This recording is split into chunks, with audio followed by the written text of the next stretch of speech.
family. Guess who? Let me get in. And the colored girls go do-do-do, do-do-do, do-do-do, Emily,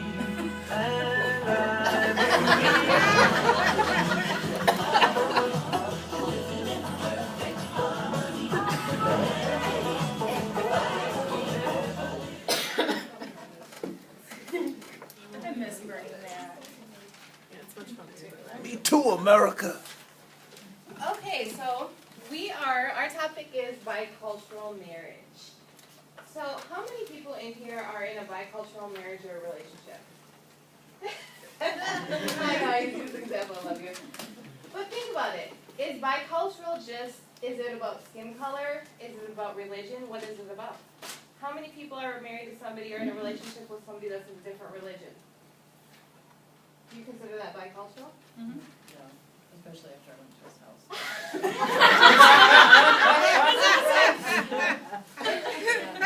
I'm Jewish. Guess who? I'm Jewish, and his dad kept saying, I got Jude the other day.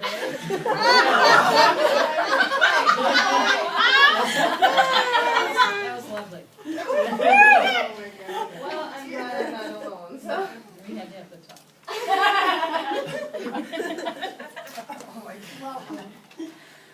So, like I was saying, in a bicultural relationship, like we just talked about, it could be religion.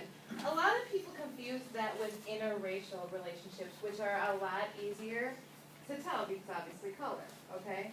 But bicultural can be many different things. Can anybody tell who's the bicultural relationships in this? Maybe they all are. We just don't know. Oh my goodness. I took notes and it's horrible. Sorry. So when you're in a bicultural relationship, there's a lot of things that can come up, okay? Right now I'm planning a bicultural marriage, and we're going to elope. Because I can't, simple things that you wouldn't think about, but I can't picture my family and his family like sitting across the aisle from each other. I mean, just because it's a lot, their different culture, our different culture. His cousins, will be smoking weed during the wedding, and thinking that's fine. His mother, I love her to death, I can't understand half the things she says, but we'll be seeing spirits, and I mean, it'll just, it's just what's going to happen. So we're going to have a party there and a party here for our separate families. Because that's going to stop them from smoking weed. No, but their family will be down there, so that'll be fine. My family will be up here. And we won't have the wedding via Skype. Anyway, we had a lot of problems when we were coming up with research for this. We wanted to put in some facts with bicultural relationships and things like that. We couldn't find a lot because the reading we did said that every time they did a study, it would change. The number would grow or the number would change.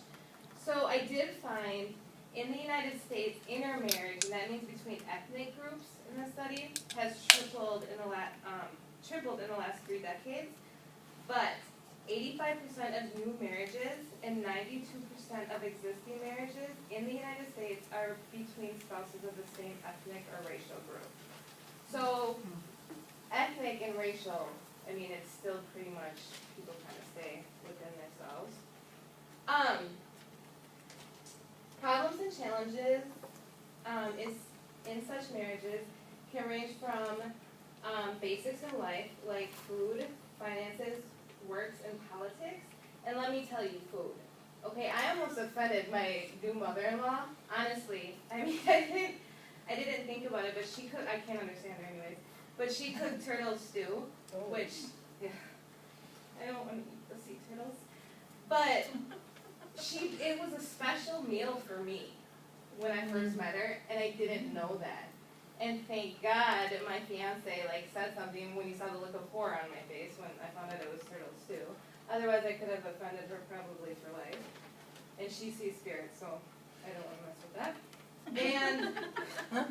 But it can even go on to some harder topics, such as male-female roles, education, and religion. The challenge actually begins with the couple themselves, and each partner undergoes phases of adjustments, such as, to begin with, defining their roles in the partnership. Which may not sound so difficult, but what if you were an American male who was raised Catholic, and you met and fell in love with a Chinese woman who was of Nazi tradition or culture? I don't quite know how to say that. In the Nazi family, the head is always the female. Family property is passed from mother to daughter, and there are no words for father in that language that even exists. So, that's just something to think about. I'm good. All right.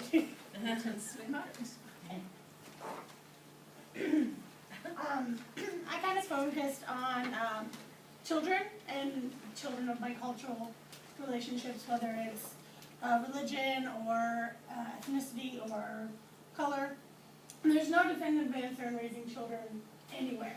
When any culture, whether it's multicultural, monocultural, there's no definitive answer when raising children. A lot of things in my research talked about it's really important to have the children participate in cultural activities on both sides so that they can get an idea of being doubly rich, like the idea of they are important because they have so much to them that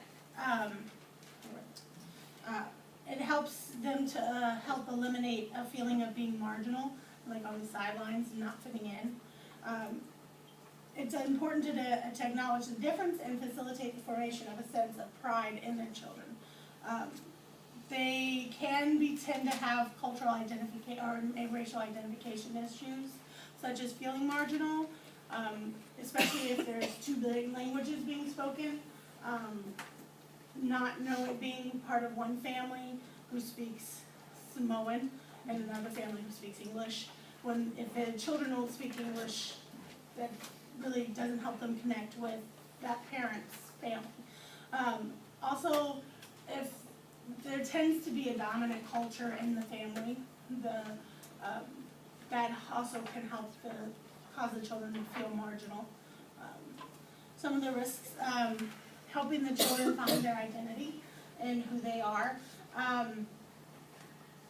There's a one-drop rule, which are also called hypodescent, which is a class-based social system that maintains the myth of monoculturalism, monoracialism, by assigning the person of a mixed racial heritage to the least desirable racial status. So, in children where it's visually and able to see that they are potentially of mixed biracial, interracial families, for them to identify with one or the other. And if society can't identify them, they will identify them with the least of their mix. So this kind of perpetuates monoculturalism, which is you come from one, like they're the same. So One drop of what? one drop of blood. One drop of blood. This was definitely heightened here, especially during slavery. Like, if it was found that you even had one drop of African American blood, you were deemed black. So, with trying to make the best of both worlds, raising these children to accept and realize how rich they are in their culture, can cause feelings of marginal, having a struggle in finding their identity. They can either reject one and accept the other. They can also reject both and just accept the majority culture of wherever they're living. But some of the possibilities of acknowledging the best of both worlds is they feel at home in both cultures, in both places. They can become a bridge between the cultures. The struggles that they go through in life help them create an identity and help them become better people. They are more in tune with social situations and just have a broader view of human relations. Again, some cultural and racial identification issues, could potentially be risks, difficulties in dealing with conflicting cultural demands, understanding and adolescents, particularly during teenage years, could struggle if their parents, particularly if their parents are both are monocultural descent, because they have this sense of, my parents don't understand what I'm going through, which what teenager doesn't have that, but it adds to it. It's important to try to promote role models and things like that for them. It's also culturally accepted notion that interracial children must select the identification of one, pardon my spelling mistake, of one parent. It also said that black and interracial children are encouraged to declare themselves black because society will see them as such, which kind of bothers me, but that kind of goes back to the whole monoculturalism, hypodescent.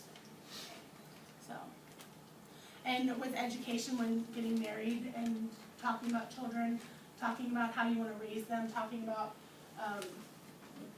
what your educational desires are for your children, so that you as parents can be on one accord, discussing the importance of education, expectations between the parents, expectations for the children, knowing the different cultural views on education. Whereas one culture, education might be highly valued, and it might be, they have to be scientific, like in the math and science field, whereas the other parent is like, I want them to just be happy and do where their life leads them.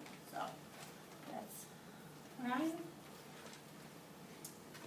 So, question. My question to you guys is who got married, but before they had married, they had to do marriage counseling through either a church or whatever else have you, because the way you put the toilet paper on the roll is somehow relevant to the other person putting toilet paper on the roll.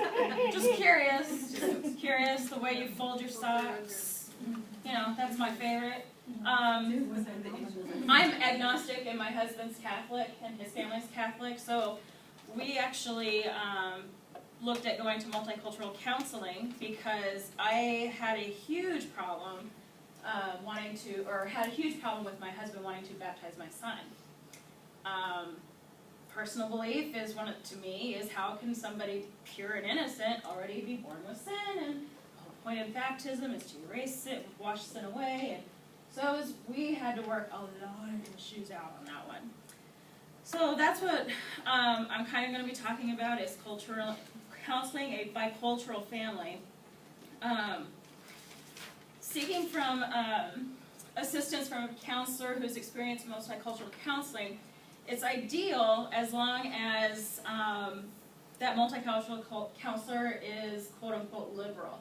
And it's not so much a liberal as far as political speaking, it's more liberal as far as the thinking outside of your box, physically, mentally, actually being in tune to your partner's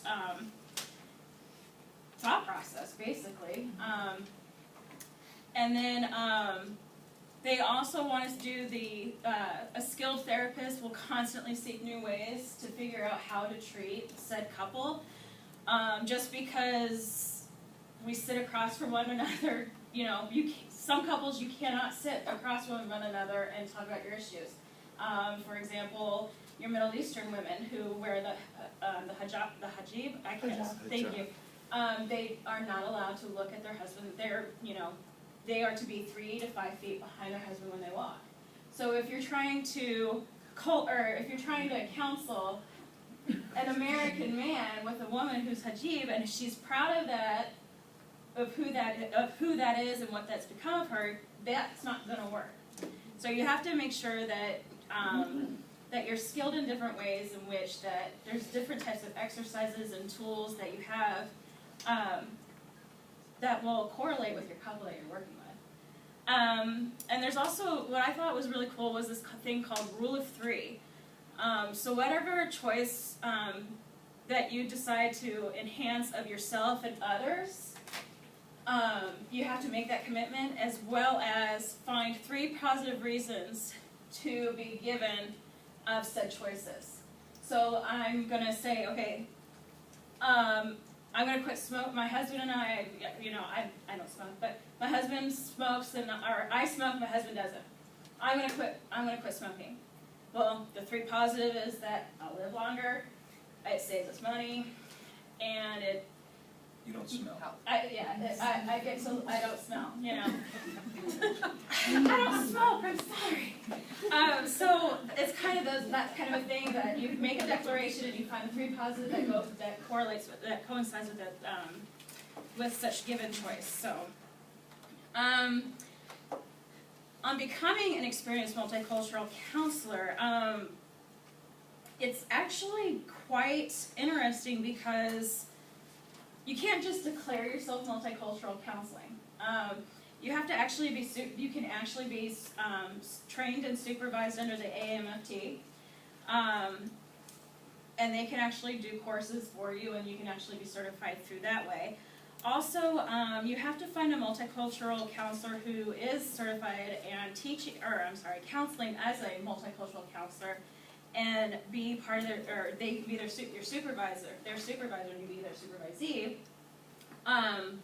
And it's all about understanding the actions, and a specific evaluation is necessary to do so.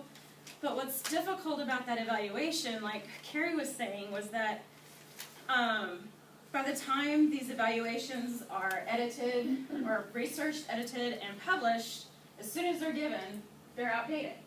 So it's really hard to find specific tools or current tools that work with any of these quote-unquote surveys or evaluations. So I thought that was pretty interesting.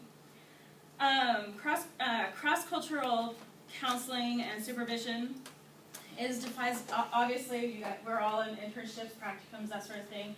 We get coached by our supervisors, we get support and mentoring and all that other good stuff. But actually, what really is interesting is that it's considered highly beneficial if you find a supervisor who's multiculturally certified, as well as if they've traveled, 1, outside of the country, and 2, mastered at least 1 language of another culture.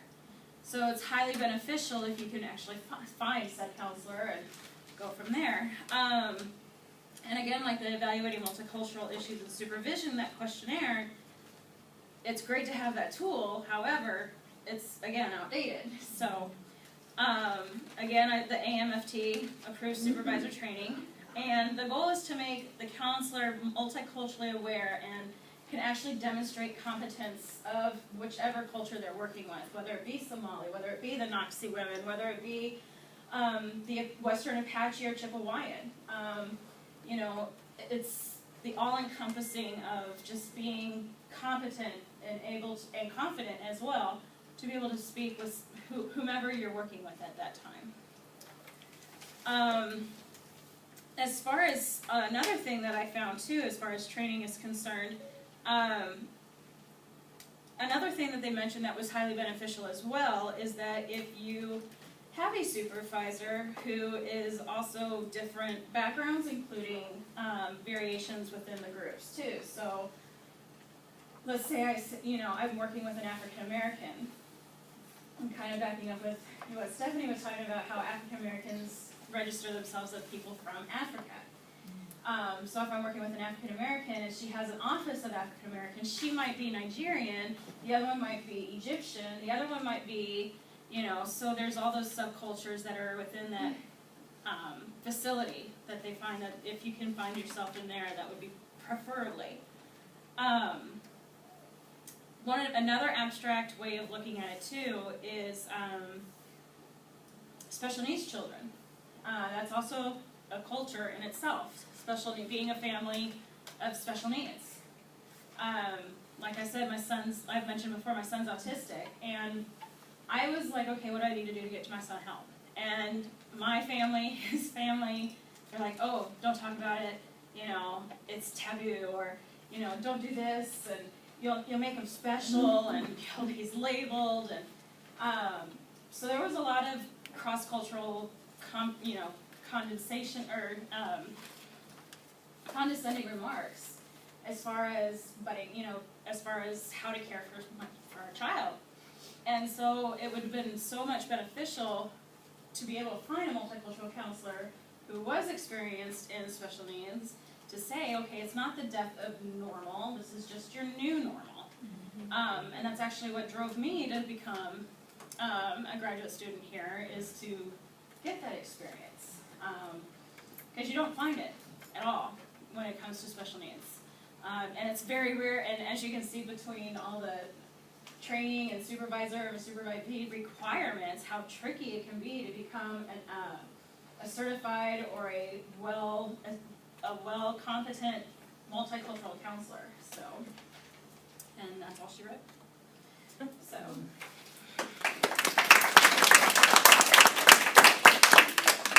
I believe we have one more presentation, is that correct? Yep. We have four on Saturday, and we have 4 tonight. It's true. That's true. It's true. I'm apologizing. Are you ready?